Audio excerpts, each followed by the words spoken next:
That's great, David. But anyway, tell me about your friends. How's it go? Having friends is fun. You know, you get to go to a lot of sleepovers, parties and other things. Well, at least your experience with friends is good, David. Because as Sir Pansy says, friends do open you, but friends can close you as well. And the question asks, what happens when we are closed by our friend?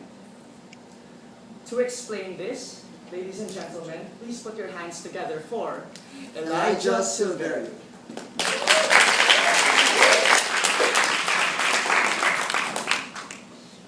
About bullying.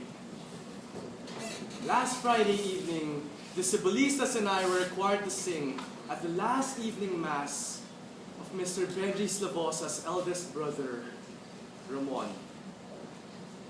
He died at 32, and for 19 years of his life, he suffered from the bullying he had received from his classmates in the Ateneo grade school. You see, Ramon stood out in the honors class because he was unusually bright. He also stood out because he was overweight and clumsy. He was a nerd who didn't fit in and didn't fight back. And that's what made him such an easy target for all the bullies. And that class had a lot of smart bullies. So on one occasion, the bullies liked to pick on the two smartest students in their class. So they picked on the class president and Ramon. And on one occasion, to prevent the two from getting a perfect score in their conduct mark, the bullies planned to make them late. You know what they did? They locked them in the toilet!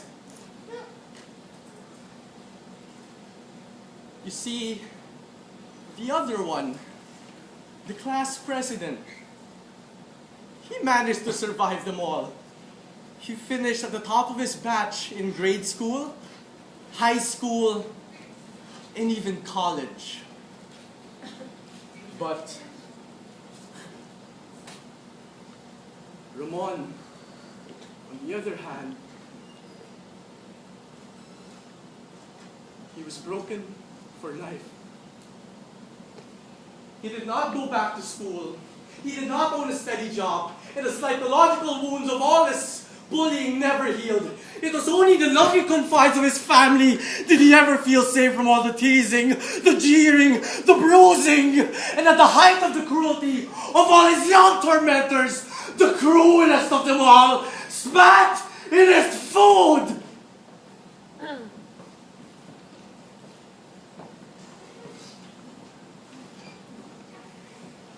He never quite fully recovered from the bullying.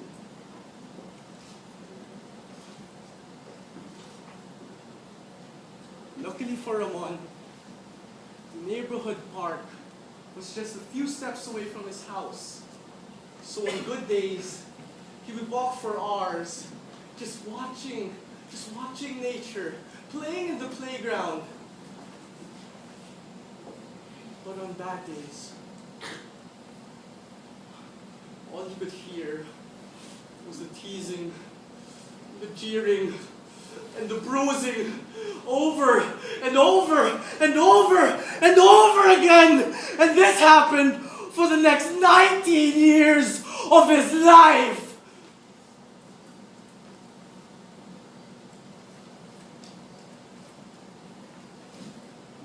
So in the last week, before Ramon died, he told his parents,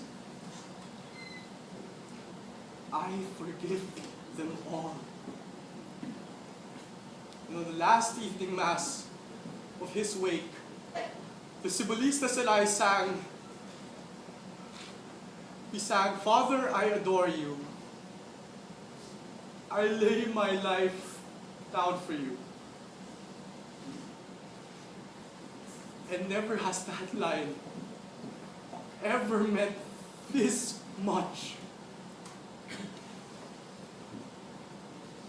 So before the Mass ended, Ramon's father requested to speak. He quoted an old American general and he said that in times of war, fathers bury their sons. But that in times of peace, sons should be burying their fathers. So I think that maybe we're going through a time of war right now. A time of war against indifference, against violence, against bullying. And I just think to myself that maybe God the Father looks down on this man with so much goodness and mercy. Because he too had a son who was bullied. And he too forgave them all. About bullying.